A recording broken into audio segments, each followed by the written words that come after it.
This is The Edge of Innovation, Hacking the Future of Business. I'm your host, Paul Parisi. And I'm Jacob Young. On The Edge of Innovation, we talk about the intersection between technology and business, what's going on in technology, and what's possible for business. So here today, we're with Josh Sturgeon of Ember Tribe. Ember Tribe, where'd you get that name? Well, Paul, as you know, domains are hard to come by, so we have That's true. Free. But no, I think it kind of groups together two concepts about kind of what we do, which is one, we're there to ignite growth, so there's your Ember, but two, we really do believe it's about the people that you're reaching, your audience, and having a deep understanding of what makes them tick, I think is what helps us bring kind of a different vibe to what we do for our clients. Okay, cool. So Ember Tribe really was birthed out of kind of two concepts, if you will, because when you're starting a business, you're not sure exactly what the vision will, if it will be seen through as you planned it. But the concepts there remain the same, which are we want to ignite growth for our clients, hence the Ember or the Spark. And we want to really help people understand who their target audience is. So in reaching those people, how can we help you understand your tribe so that you can spark your growth? Okay, so growth, Ember Tribe. Okay, so growth for your tribe. Hopefully, if I have a product, I want to identify who my tribe is. Cool idea. And you want to bring my message to them so they can engage me? Is that fair? That's fair, yeah. I mean, really what we're all about is helping our clients acquire more customers. So whether that means you have a sales team and you want to, fill up the pipeline of leads, or if you're an e-commerce brand and you want to increase your sales quarter over quarter, we're very much like a direct response type of marketing. Okay. Now, people don't know you from anybody right now. They're listening to us and they're saying, okay, who's this guy, Josh? And what is it you actually do, Ember Tribe? Yeah, so Ember Tribe is a digital marketing agency that is basically focused on customer acquisition. So there's a lot, like marketing is a really big space. Right. There's your brand agencies, there's people that are focused on aesthetic or market research. We're really focused on growth and customer acquisition. And in service of that, we've developed most of our expertise around the paid channels. So those would be like paid ads, so through Google, through Facebook, a number of paid channels.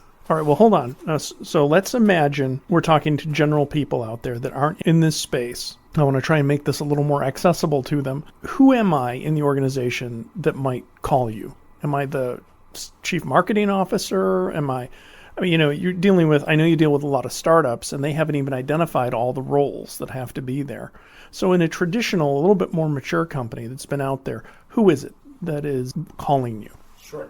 Yeah, it depends on the industry for sure, but some of the job titles that we tend to deal with most frequently would be like a head of growth, maybe a VP of marketing, or depending on the size of the organization, a founder or a co-founder. Okay, so what problem are they sitting there saying, okay, I'm the VP of marketing, I'm a founder of a company, and I have a problem, and I got to call Josh. Sure. What's that problem? In short, it's growth, right? So at the end of the day, what we're doing is we're helping these companies find not really who their customer is, because at this point they have product market fit, they understand who their ideal customer is, and they've proven that out, but they might not really understand channel fit. Okay. And channel fit is really just, where are you finding these customers?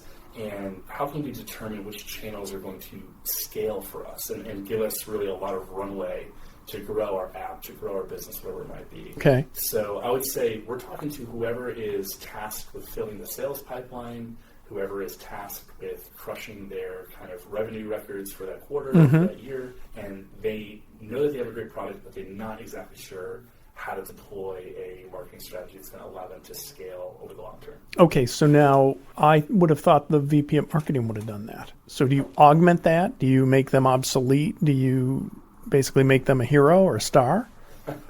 The answer is yes to the hero and star. What we find in a lot of these organizations is that folks that are in an executive role typically have a great wide background and they're generalists, but what they're looking to do is have specialists execute on specific parts of the strategy.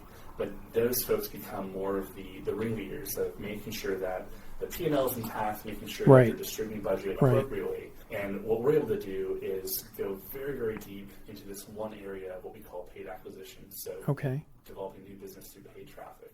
All right. So you would say you're squarely in the marketing space? I would, yes. Okay. Right. So are there a lot of companies like you? There's quite a few agencies, and marketing is a very big space. Right. And in many cases, we'll partner with other marketing agencies on projects. Right. I'd say, other folks might be more focused on like a brand or an aesthetic or even market research, where we find ourselves much more focused on the customer acquisition component of it. So how is our work, how are the ad dollars that you're spending with us on these different platforms translating into business value? So we're very much tied to the performance and the results aspect of it. Okay, that sounds good. So I'm in a company, whether it's a startup or whatever, I'm a founder, let's say, and I've got this new GWiz product, and it really is cool. What do you do for me? So we tend to work with founders and founding teams that already have what we would call product market fit. So your product is cool, you're probably not pre-revenue, though you probably have at least your kind of first cohort of customers, but what you're really looking for is, as you're heading towards maybe that Series A investment from venture capitalists or whatever you choose for funding, if you choose that at all, is you're trying to find predictability around how to grow that customer base. And so what we tend to focus on a lot of times is what we call channel fit. And channel fit is simply just finding the marketing channels as they work together to repeatedly acquire new customers over and over and over again so you can scale your growth to the next level. Okay, is there I don't want to use this word, but I'll use it. Is there a real world analogy for channel fit? Oh, let me think. I should probably come up with one. Well, is it sort of like, if I'm advertising to Little League players, I should go to the Little League games, maybe? Yeah, I think what it is the reality of digital marketing is that your audience isn't just spending time in one place, they're actually spending time in a number of places. Think about your own internet usage in a day, right? You might check your favorite sports blog in the morning and kind of see, what the Red Sox were up to. Or then after that, you're going to catch up with some friends on Facebook or do some social networking. So there's a lot of different touch points that a target audience might have with digital media. It's our job to find out which of those touch points they're using and how we can go about getting your message in front of them at the right time with the right type of an offer. That doesn't sound trivial. No, there's a lot of work that goes into it. Yeah, there's a reason people hire us to do this. Cybersecurity is critical for today's businesses.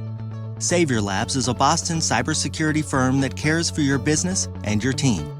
We solve problems so you can focus on what you do best. Just follow the link in the show notes and enter code SECURITY for more information. Let's take an example here. Let's say you have a company. I'm trying to think of some of the people I've heard with small businesses that they've started. Now, here's one. A woman who is doing personalized education for small groups. So for people that have kids and they might be homeschooling them or they may be giving them classes to just augment their high school or junior high experience. And this woman has this business. Her students love her. Her parents of students love her. How do we, obviously, I don't know, this will show my ignorance. Somebody who's reading a sports blog probably isn't going to react to an ad for get your kids the best tutoring that they can get. It's tutoring, basically. Sure. So how do you approach that? I mean, it's like, okay, do I put up billboards? Tell me how you attack that. Yeah. So let me take you towards the start of what an engagement might look like with this woman and her business. Is the first thing that we want to do is understand, in their own words, what call them homeschooling moms, how they're talking about their problem and where are they talking about it. So initially what we do for the first 3 or 4 weeks for a client is we go out and we do kind of guerrilla marketing research, which is we go through and we find out what are the communities where these homeschooling moms are spending time online. That could be subreddits on the platform Reddit. It could be Quora and them asking questions on Quora. There's a number of places, niche forums, and different places we can go.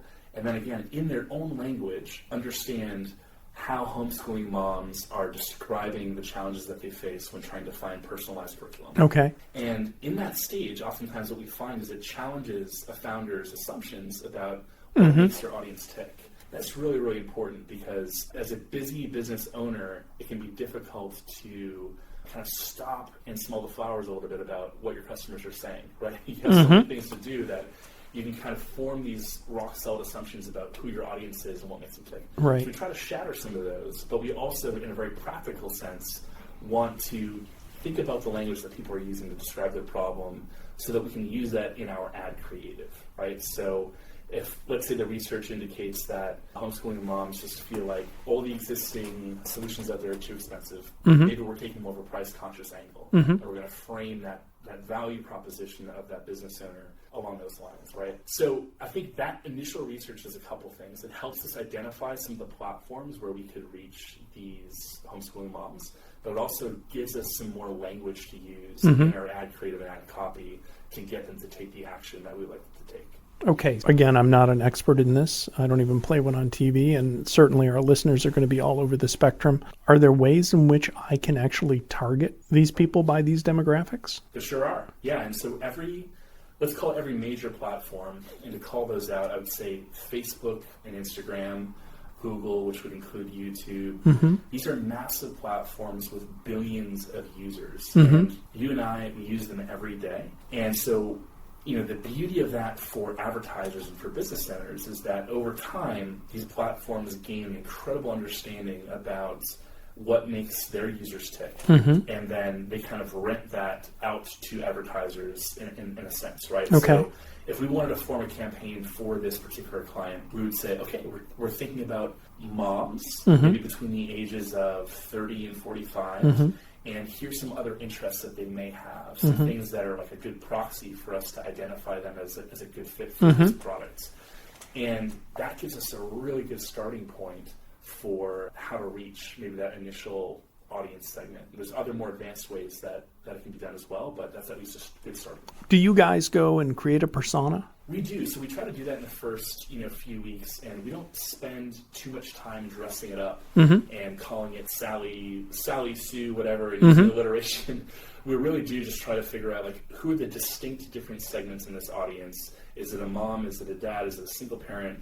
And what are some of the ways that they describe their problem? But yeah, we do break those up, and we kind of have messaging that we would use to reach each of those people and how to describe what we would call the product story to each of those people. How easy is it to engage with the different platforms and sort of couple that persona into their platform? Because shouldn't that be their problem, delivering you people that convert? Yeah, so the platforms are getting more and more advanced every day. And that's actually one of the ways that we add value to our clients is that you have a business to run, you have a team to lead. You don't need to be mired in the granular changes of the algorithm on Facebook or this new ad feature. Let us worry about that for you. This is where we've kind of carved out our specialty and expertise. Oh, okay, cool. So us being able to keep track of that for you and run it on your behalf frees you up to just actually deal with the new business that's coming through these campaigns and focus on taking your business to the next level. So yeah, it's definitely, on some levels, it's getting easier.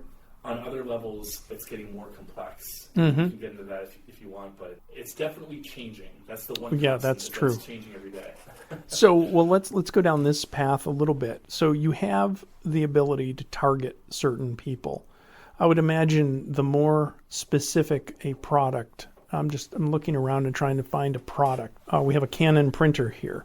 How would you go about doing that? I mean, that happens to be an 11 by 17 color printer.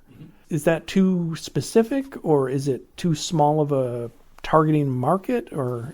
Yeah, so I think we would think about this in a couple of different dimensions. So Canon, if you're listening, this one's for free. Okay. I would think about it in two buckets. One is, who are the types of people who would buy a Canon? And then the other is, how are people currently searching for printers like this Canon printer? Okay. And so let's start with the first one. We might uncover in our research and in working with a company like Canon that people who own this also tend to own Dell monitors, like an extreme monitor, and they're definitely Toshiba PC laptop folks. So we can start to develop maybe these other affinities that they might have for other brands that would help signal that person is a good potential buyer for a Canon printer. Okay. So that's where we might start with trying to reach the person. But the fact is, there are billions of searches happening in search engines like Google, where people are also searching for best desk jet printer or inkjet printer. And so we want to be able to capture that as well through what we would call search marketing. So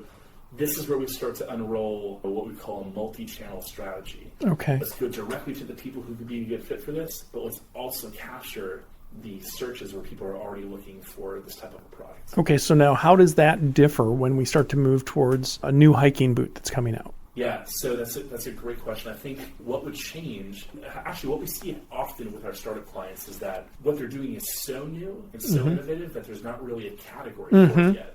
So that kind of immediately eliminates the paid search option because there just isn't search demand for it. Because people don't necessarily have the language to search for it. So that would lead us to what type of person might be the right fit for this hiking boot. And again, we'd go through this exercise of trying to find the other maybe affinities, the other interests that they might have in addition to hiking. Maybe they're also avid kayakers, maybe they are campers. There's other things that would signal that this might be a good fit for the boot that you have. So, all right, let's say it's a general hiking boot. It's available in women's and men's, no kids. Do you then test those markets? Or so would you advertise it on Facebook and say, gee, let's say Paul's new hiking boot? Yeah. Yeah, and I think that's the beauty of the type of marketing that we do, right? So in call it even the 90s, you would have had to have made a really big bet. And you might have had to go and create a very expensive TV spot, buy airtime many quarters in advance. And then if your kind of one little campaign slogan didn't pay off for you, well, that's really tough to come back from. But the beauty of this is that we could maybe frame 2, 3, 4, 5, 10 different ways to advertise this boot, like hit on a number of different product benefits or what we call value propositions, and actually measure which one is getting you the most sales. And so that's a very interesting distinction between now and then, is that now you don't have to get it right on the first strike. Test and iterate and improve. So I know Mark Zuckerberg is famous for saying fail fast. Is that like just a way to sell more ads? It's probably a way to keep his board happy in the beginning, but no, it's funny. He does say that, and that's kind of a very popular Silicon Valley, part of the lexicon. It's the fail fast or fail forward. But it really is in the DNA of this new era of advertising. You don't know all the answers until you try. And to give you an example of this, we were helping market these, they were called whiskey stones. So they're just a way for you to chill your drink without diluting it. And the founders were very hyper-focused on selling this to men who love, scotch and whiskey. But what we found in our testing is that women were buying this hand over fist. And they had ignored an entire gifting audience of women buying these for their significant others or for their partners. So that's one example of where it wasn't necessarily a failure, but it was a test that ended up paying off really big because we're like, we might as well try. It's not a huge amount of money at stake here to get the answers to this. Well, we've been talking with Josh Sturgeon of Ember Tribe. There'll be ample opportunity in the show notes and links for both Josh individually and for Ember Tribe. Just wanted to thank you for coming in. Yeah, Paul, thanks for having me. It was a great conversation. Absolutely. All right. Thank you.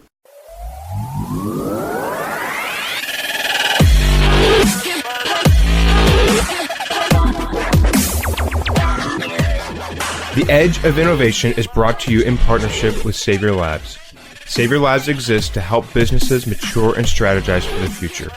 Learn more about Savior Labs at saviorlabs.com.